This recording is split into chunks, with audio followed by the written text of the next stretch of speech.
సంచిలో నేను పట్టుకుంటాను. ఎవరు బాబు నువ్వు? నేను తాతయ్య, గుర్తుపట్ల నీ మనవాడిని. మనవాడు? రండి, అంతా కారులో చెప్తాను. కూర్చోండి. ఎందుకురా తిమింగలంలాగా పిచ్చి తాగుడు?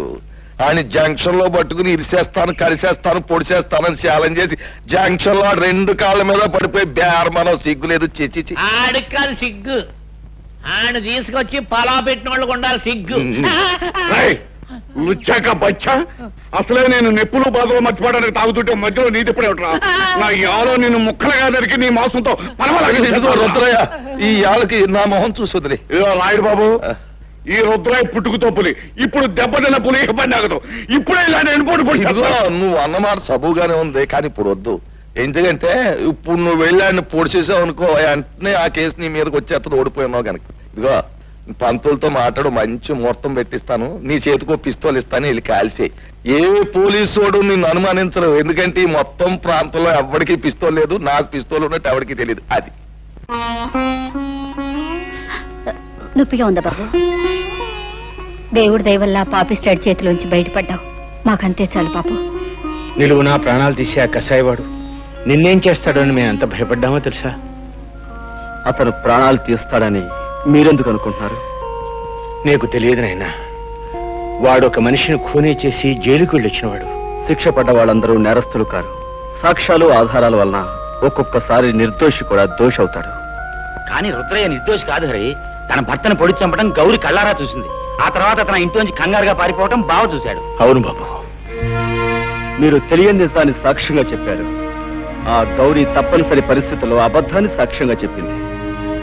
కానీ ఆమె భర్తని ఆ రాయుడు కత్తితో పొడిచి చంపటం నేను కళ్ళారా చూశాను. నువ్వు చూసావా? అంటే నువ్వు అప్పుడు బాబు నువ్వు? నేనెవరినో కదమ్మా, ఇన్నేడు మీకు దూరంగా బ్రతికిన మీ కన్న కొడుకు హరిప్రతాప్.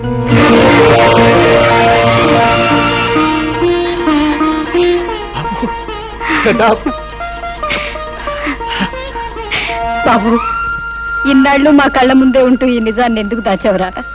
నిన్ను చూసిన దగ్గర నుంచి నా కన్న మనసు ఏదో తెలియని బాధతో ఎంత తల్లడిల్లిపోయిందో తెలుసా? ఇన్నాళ్ళు ఎందుకు చెప్పలేదురా? అమ్మా, నాకు మిమ్మల్ని చూడగానే నిజం చెప్పాలని, అమ్మా నాన్న అని పిలవాలని ఎంతగానో అనిపించింది. కానీ నేనొచ్చిన లక్ష్యం నెరవేరాలంటే మనసును రాయి చేసుకోవడం తప్పనిసరైంది.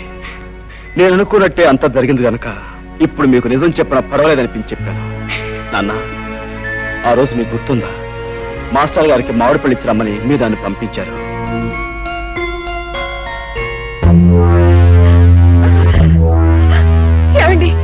ఏమిటండి దౌర్జన్యం? చెబుతా.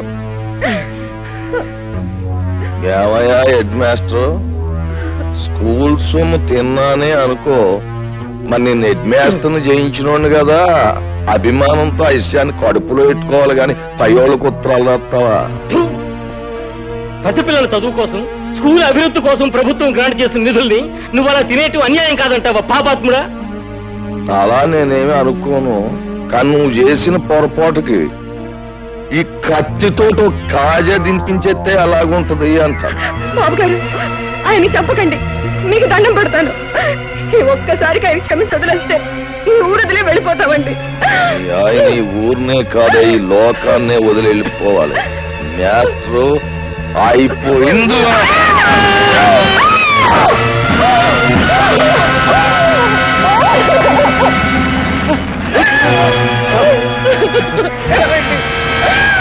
రాముడు, ఆ కూర నా కొడుకుని పట్టుకుంటారు, ఈ కూలికి సాక్ష్యం ఉండకూడదు. ఇదిగో, ఈ సంగతి ఎక్కడైనా కూసావా నీకు నీ బిడ్డకి నీ మొగుడుగతే పడద్దు.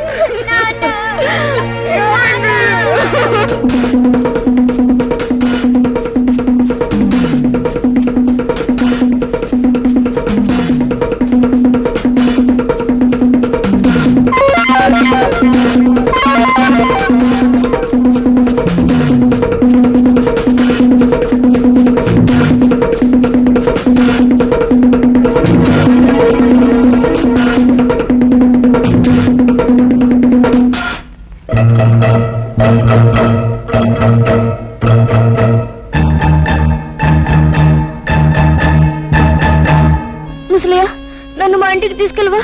రాయుడు మాస్టర్ని పొడి చంపేశాడు. నువ్వు ఊళ్ళోకి వెళ్తే వాళ్ళు నేను బతకనివ్వరు. రా చెప్తాను. అంటే నీ ప్రాణం కాపాడి నిన్నంత వాణి చేసింది మన పాలేరు ముసలయ్య అన్నమాట. మనం పెట్టిన అన్నం తిన్న విశ్వాసానికి మనకెంత ఉపకారం చేశాడండి. ఆ రాత్రికి రాత్రే నన్ను పట్టణం చేర్చాడు ముసలయ్య. తను ఏదో కూలీ నాలి చేసుకుంటూ నాకింత అన్నం పెట్టేవాడు. గౌరీ భర్తను హత్య చేసినందుకు బాబాయ్కి శిక్ష పడిందని తెలిసాక ముసలయ్య నన్ను ఒకసారి జైల్లో నా బాబాయ్ దగ్గరికి తీసుకెళ్ళాడు. బాబు హరి, బాబాయ్ నువ్వేం తప్పు చేసావు? నేను జైల్లో పెట్టారు. నేనే తప్పు చేయలేదు బాబు. తప్పు చేసిన వాళ్ళు తప్పించుకు పడిపోయారు. నేను పట్టుబడిపోయాను. రుద్రయ్య బాబు, మాస్టర్ నా రాయుడు పొడి చంపడం హరిబాబు కళ్ళారా చూశాయట. అవును బాబాయ్, మాస్టర్ రావుడు పట్టుకుంటే రాయుడు పొడి చంపేశాడు. నాకు కోపం వచ్చి రాయి తీసుకుంటాను. దాంతో రావుడు నా వెంటబడ్డాడు. ఆ రాముడికి దొరకకుండా నేనే తప్పించాను. అక్కడుంటే ప్రమాదాన్ని పట్టణం తీసుకొచ్చాను. బాబు, హరిబాబు చూసిన నిజాన్ని బయట పెడితే మీకు శిక్ష తప్పుతుంది కదా. లాభం లేదు ముసలయ్య. పెద్దలందరూ తప్పుడు సాక్ష్యాలు చెప్పాక, ఆ గుడి న్యాయస్థానం దాన్ని నమ్మి నాకు శిక్ష వేశాక, నిజం చూసిన ఈ పసివాడి సాక్ష్యం నా చట్టం ముందు చెల్లదు. ఆ రోజు రాత్రి వీధిలోకి రావటమే నా దురదృష్టం. మాస్టారు భార్య ఏడుపు విని ఏం జరిగిందోనని ఆ ఇంట్లోకి వెళ్ళాను. నెత్తుట మడుగులో ఉన్న మాస్టారుని, కన్నీటితో ఉన్న తన భార్యను చూసి 10 మందిని పిలవాలని బయటికి పరిగెత్తుకొచ్చాను. రాయుడు మనుషులు నన్ను పట్టుకున్నారు. దూరం నుంచి మా అన్నయ్య చూశాడు. నిజం తెలియని మా అన్నయ్య కోర్టులో నేనే నేరస్తునని చెప్పాడు. కానీ అంతా తెలిసిన మాస్టారు భార్య ఎందుకనో అబద్ధం చెప్పింది. బహుశా దిక్కులేని ఆడదాన్ని రాయుడు మనుషులే బెదిరించి అబద్ధం చెప్పించుంటారు. ముసలయ్య జైల్లో పడటం వల్ల నా జీవితంలో కొంత పోగొట్టుకున్నానే తప్ప అంతా పోగొట్టుకుని అంతమైపోను. ఏదో ఒక రోజున బయటకు వస్తాను. ఆ రోజున ఆ రాయుడు పాపం పండి తీరుతుంది. ముసలయ్య, నాకు సాయం చేస్తాను. తప్పకుండా బాబు గారు, ఏమిటో చెప్పండి. మా ఇంటికి వెలుగు, మా కంటికి దీపం మా హరిబాబు. వీణ్ణి పెద్ద చదువులు చదివించి నీతికి న్యాయానికి నిలబడే మనిషిలా తయారు చేసి మా వంశం పేరు ప్రతిష్టలో నిలబెట్టేలా మన ఊరిని తీర్చిదిద్దేలా తయారు చేయాలి. వాడి చదువు కావలసిన డబ్బు నేను జైల్లో ఉండి రాళ్లు కొట్టి కష్టపడి సంపాదించి పంపిస్తాను. చెయ్యని నేరానికి శిక్ష అనుభవించాడు బాబాయ్. ఇన్నేళ్లు ఆయన కాయ కష్టం మీదే బ్రతికాను. ఇంత వాణ్ణయ్యాను. నేను ఎంత పాపిష్టివాణ్ణిరా బాబు. ఈ ఊళ్ళో జరుగుతున్న అన్యాయాల్ని, అక్రమాల్ని ఎదుర్కొంటూ అందరికీ అండగా ఉండే మీ బాబాయ్ దోషి అని నమ్మాను. తప్పుడు సాక్ష్యం చెప్పి చేతులారా జైలుకు పంపించాను. వాణ్ణి క్షమించమని అడిగితే తప్ప నాకు మనశ్శాంతి లేదురా. బాబాయ్ ఎక్కడున్నాడు? మా ఇంట్లోనే ఉన్నారు మావయ్య గారు. నువ్వా? ఎంతసేపు వచ్చి? నీ గురించి, గతంలో మా నాన్న చేసిన నేరాల గురించి, అందుకు అన్యాయంగా దోషిని ముద్ర వేయించుకున్న మీ బాబాయ్ గురించి చెప్తున్నప్పుడే వచ్చాను హరి. ఇంతకాలం నేను ఒక స్వార్థపరుడు కూతుర్నని సిగ్గుపడేదాన్ని. ఇప్పుడు ఒక హంతకుడు బిడ్డనని తెలిసి అవమానంతో బాధపడుతున్నాను. నిజంగా నాకు మీలాంటి మంచి మనుషుల మధ్య నిలబడే అర్హత కూడా లేదు. నేను వెళ్ళిపోతా. చూడమ్మా పద్మ, పిచ్చి పిల్ల, అవేం మాటలమ్మా. మీ నాన్న చేసిన తప్పులకు నువ్వెందుకు బాధపడటం? నువ్వు ఆయన రక్తం పంచుకు పుట్టావే గాని బుద్ధులు గుణాలు పంచుకోలేదుగా. చెప్పు. నేను చెప్పను. చెప్పు రాముడు. ఉండండి, ఆడితో నిజంగా చెప్తాను నాకు తెలుసు. అయితే చెప్పించు. మర్యాదగా చెప్పు, ఆ హరి ఎవడు? లేదో నీ ప్రాణం తెస్తాను. చెప్పు. ఆ హరి ఎవరో కాదురా, నీ పాలిట యముడు, ఆ బ్రహ్మనాయుడు కొడుకురా. రుద్రయ్య, ఆ మంచి ముహూర్తం వచ్చేసింది. పిస్టోల్ ఎట్టుకో, వెళ్ళి అరిగాని కాల్చి. పెట్టం కాల్చినట్టు కాలుస్తాను. వస్తాను.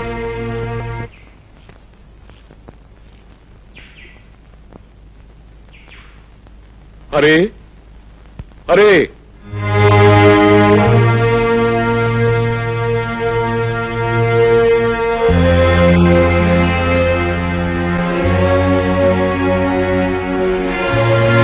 తమ్ముడు, తమ్ముడు, అన్నయ్య, తమ్ముడు, అన్నయ్య, తమ్ముడు, నన్ను క్షమించగలవురా నువ్వు? అదే మాట అన్నయ్య. అవునరా, నేను నీకు అన్యాయం చేశాను. నీ జీవితంలో 14 ఏళ్ళు కటకటాల వెనక బండరాళ్ల మధ్య గడిచిపోయేలా చేశాను. నీ తోడబుట్టిన వాడిని ఎందుకు కూడా నీకు అయ్యం చేశాను. నన్ను క్షమించు. ఊరుకో రాయుడు, ఊరుకో ఊరుకో. నా నుదుట అలా రాసుంటే దానికి ఎవరేం చేస్తారన్నయ్య? నీ కళ్ళకు కనిపించిన నిజాన్ని నువ్వు చెప్పావు. ఇందులో నీ తప్పే ఉంది. అవును, ఇంతకీ ఇదంతా నీతో ఎవరు చెప్పారన్నయ్య? నేనే చెప్పాను బాబాయ్. అంతేకాదు, మన ఇద్దరం కలిసి ఆ రాయుడు ఆట కట్టించడానికి ఎలాంటి ప్లాన్ వేసాం కూడా చెప్పాను. హరి, వీళ్ళకి నిజం తెలిసినట్టే నువ్వు ఎవరివన్న నిజం రాయుడు కూడా తెలిసిపోయింది. ఎలా తెలుస్తుంది బాబాయ్? పట్టణం నుంచి గిరి ముసలైన బంధించి తీసుకొచ్చాడు. వాడి చేత నిజం చెప్పించాను. ఎవరు? రుద్రయ్య నువ్వా? ఎంతసేపు అయింది అబ్బాయి వచ్చి? ఇంతకు ముందే వచ్చాను వదిన. వదిన, అమృతం లాంటి నీ చేతి వంట తిని ఎన్నో ఏళ్ళైంది. ఆకలిగా ఉంది, అన్నం పెట్టవు. అంతకంటేనా? రా అబ్బాయి. సరే.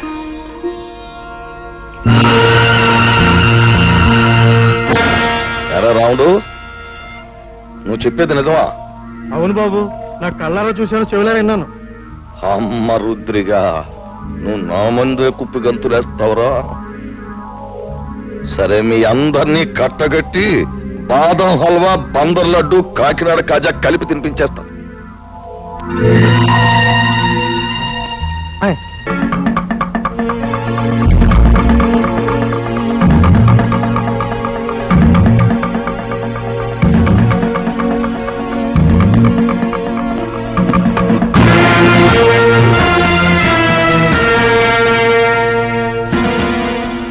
ఏంట్రా రుద్రయ్య, చలిమిడి ముద్ద తినేసి ఏనాడో సెలవు తీసుకోవాల్సిన నీ అన్నగారి కొడుకు ఊళ్ళోకి రుస్తుములా దిగి నాకే శత్రువు అయిపోయాడు. అవి నువ్వు వెళ్ళాడికి దప్పలం ఎట్టేరా అని నిన్ను పంపితే ఆడు నువ్వు అందరూ ఏకమైపోయి నాకేదో ఎట్టేయాలని మీరు పప్పులో కాలేశారు. నేను మొన్నే చెప్పాను కదా నా గురి తప్పదు అని. అందుకే ఈ ఏళ మీ అందరినీ పైకి పంపేయాలని తీర్మానించమైనది. అరబ్బాయా, ఇప్పుడే నీ గురించి అనుకుంటున్నావు. నీకు నువ్వు వేళ్ళు మీ వాళ్ళు అందరూ ఇక్కడే ఉన్నారు. అందరికీ కలిపి బంతి భోజనాలు ఎత్తేస్తాను రా. రాయుడు, ఇంతకాలం అందరి చేత అన్ని తినిపించడానికి అలవాటు పడ్డ నీ చేత ఎండుగడి తినిపించడానికి రా నేనొచ్చింది. రాయుడు, నిన్నెదిరించాడని మా మాస్టర్ని పొడిచి చంపింది నువ్వు. నీ కొడుకు వల్ల నెలతప్పిన లక్ష్మిని పీక నిలివి చంపింది నువ్వు. నీ బండారం బయటపడుతున్న భయంతో మా అమ్మమ్మను ఆంబోతో చంపించింది నువ్వు. ఇన్నాళ్ళకి నువ్వు చేసిన పాపాలకు రుజువులు, నువ్వు చేసిన నేరాలకు సాక్ష్యాలు దొరికాయి కాబట్టి నీ రోజు ఎంత చూస్తాను. అవును,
హరి, మర్యాదగా నిలబడిపో, లేదా మీ అమ్మ బుర్రకు బూరు మొక్కెట్టేస్తాను.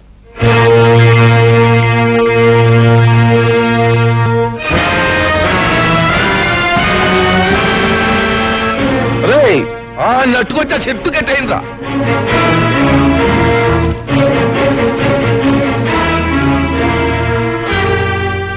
ఎరా బుర్ర సన్నాసి, పులి మీసాలు అట్టుకుని ఉయ్యాలోగాలనుకుంటున్నావట్రా? నాకెదురు తిరిగినోడెవడో ప్రాణాలతో బయట పడలేదు. అవును, మీ మాస్టర్ నా మాట లేదని ఈ చేత్తో నేనే పొడి చంపేశాను. ఇప్పుడు ఏమంటావు? ఏట్రా ఆ ఈరిగాడు కూతుర్ని స్వయంగా నా చేత్తో పీక బిస్కెట్ చెరులో బారేస్తాను. ఏం చేస్తావు? చీటికి మాటికి నోరెట్టు పడిపోయా మీ అమ్మమ్మని ఆంబోతో తొక్కించి చంపించేసింది నేనే. దానికి నువ్వు ఆంబోతుని చంపావు కానీ నా జోలికేం రాలేకపోయావు కదా. ఇదిగో ఇక్కడ నేను నేరాలు చేసినా ఘోరాలు చేసినా న్యాయం గాని చట్టం గాని ప్రజ గాని ఏం మాట్లాడడానికి ఏది లేదు. అది ఊరు పద్ధతి. ఇందాక నీకు మాట ఇచ్చాను చూడు, బంతి భోజనాలు ఎడతానని. ఈ ఊళ్ళోకి నువ్వు దిగి నాకు మనశ్శాంతి లేకుండా చేసినందుకు ముందు నీకు మాంసం కూరెట్ట. వాళ్ళను చంపి నీ చేతులెందుకు మట్టి చేసుకుంటావు? ఈ హరి రుద్రయ్య చేసిన వెధపోలు ప్రజలకు తెలిస్తే వాళ్ళే వీళ్ళను రాళ్లు పుచ్చు కొట్టి చంపేస్తారు. ఏంటి తల్లి నువ్వు చెప్పేది నాకే అర్థం కావట్లేదు. హరి మంచివాడు కాదని నాకు ముందే తెలుసు. అందుకే రహస్యంగా గమనిస్తుండేదాన్ని. ఈ రుద్రయ్య వచ్చాక ఒకరోజు ఇద్దరు కలిసి ఎవరూ లేరనుకొని కొన్ని నిజాలు మాట్లాడారు. అవన్నీ రికార్డ్ చేశాను, విను. రుద్రయ్య బాబాయ్, ఇంకా సిటీలో పోలీసులు నా కోసం గాలిస్తున్నారంటావా? ఎంత గాలిస్తే మాత్రం వాళ్ళు నిన్నే పట్టుకోగలరా? అయినా రేప్ చేసిన పిల్లను పేగడొక చంపేకి ఎందుకు వదిలేసావురా? అందుకే అది నీ గురించి రిపోర్ట్ ఇచ్చింది. అది కాదు బాబాయ్, అప్పటికే 2 హత్యలు చేస్తున్నాను. మళ్ళీ ఇంకో ప్రాణం తీయడం ఎందుకా అని ఊరుకున్నాను. ఇంతకీ రాయుడు కూతురు వదిలేసావా లేకపోతే పట్టుపట్టావా? తొందరపడక బాబాయ్, మంచోళ్ళ నటించి ముందు ఈ ఊళ్ళో అమాయకపు మొగుళ్ళు తాలూకు పెళ్ళాలను సరిచేస్తున్నాను. సమయం చూసి ఆ రాయుడు కూతురు కూడా పట్టు పడతాగా. అమ్మ బ్రహ్మన్న కొడక, నీ వెనకాల ఎంత పాపిష్టి చరిత్రుందా? హత్యలు మానభంగాలు శాస్త్ర ప్రకారం వీడికి వెన్నతో పెట్టిన విద్యలన్నమాట. ఏమిటే నాన్న, రేపు రచ్చబండ దగ్గరికి ఊరందరినీ రమ్మనండి. ఈ నీచులిద్దరినీ నిలబెట్టి ఈ టేప్ వినిపిస్తే చాలు, వాళ్లే వీళ్ళ దుమ్ము దులుపుతారు. కరెక్ట్. ఉప్పు నా కూతుర్ని అనిపించుకున్నావమ్మా. ఇవాళ లింగం పంతులు, అయ్యా, ఊళ్ళో పిల్ల మేక అందరినీ రచ్చబండ దగ్గరికి వచ్చేమని టౌ కొట్టించేయండి. ఇదిగో ఆ రుద్రయ్య గారిని ఎరిగాన్ని బండి కట్టించి ఈడ్చుకుని జనం దగ్గర తీసుకురండి. ఊరంతా మైకులు ఎట్టేయండి, స్పీకర్ పండుగ అయిపోవాలి. నాటండి.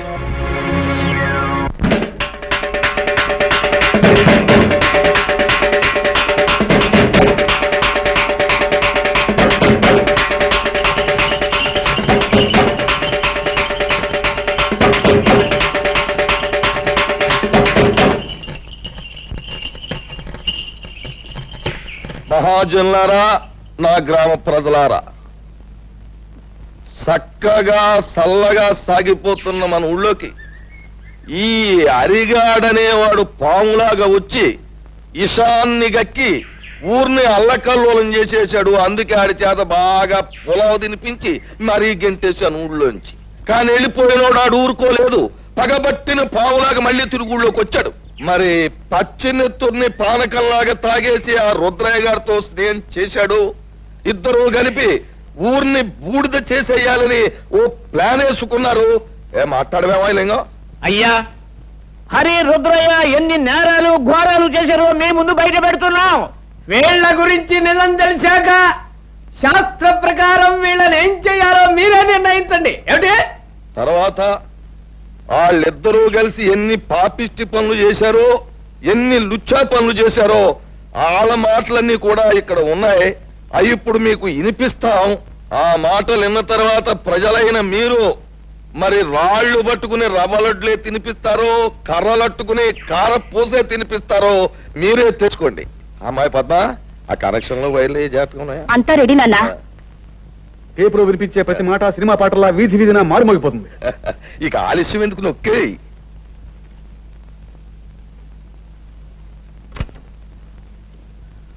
నాకెదురు తిరిగినోడు ఎవడో ప్రాణాలతో బయట పడలేదు. అవును, మీ మాస్టర్ నా మాట లేదని ఈ చేతితో నేనే పొడి చంపేశాను. ఏమంటావు? ఆ ఈరిగాడు కూతుర్ని స్వయంగా నా చేతితో పీక బిస్కెట్ చెరులో బారేశాను. ఏం చేస్తావు? చీటికి మాటికి నోరెట్టు పడిపోయా మీ అమ్మమ్మని ఆంబోతో తొక్కించి చంపించేసింది నేనే.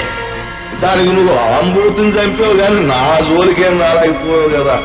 ఇక్కడ నేను నేరాలు చేసినా ఘోరాలు చేసినా న్యాయం గాని చట్టం గాని ప్రజ గాని ఏం మాట్లాడలేదు. ఆ కనెక్షన్లు పీకి పారేసి అరిగాడు కుటుంబానికి మంగళార్తి పడి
నాయుడు, నువ్వు చేసిన దారుణాలకి, ఈ పల్లె ప్రజలకు నువ్వు చేసిన అన్యాయాలకి, వ్యక్తిగతంగా నాకు నా కుటుంబానికి నువ్వు చేసిన ద్రోహానికి నిన్నిక్కడే నరికి పోగులు పెట్టగలను. కానీ నేను ఆ పని చెయ్యలేను. ఎందుకంటే నేను చట్టానికి బద్ధుణ్ణి. ఈ పల్లెకొచ్చే ప్రతి ఆఫీసర్ని నువ్వు ఏదో రకంగా నోరు మూయిస్తున్నావని తెలిసింది. అందుకే ప్రభుత్వం ప్రత్యేకంగా నీ విషయం తెలుసుకోవడానికే నన్ను ఇక్కడికి పంపించింది. బాధ్యత గల పోలీస్ ఆఫీసర్గా నిన్ను, నీతో పాటు నీ పాపాలను పంచుకున్న ఈ దుర్మార్గుల్ని చట్టానికి అప్పగిస్తాను. బాబు, ఇప్పుడు నువ్వు అన్న ప్రతి మాట ఈ యథార్థమేనని ఒప్పుకుంటాను. మీరే శిక్ష చేసినా భరిస్తాను. అమ్మా పద్మ, ఇలా. బాబు,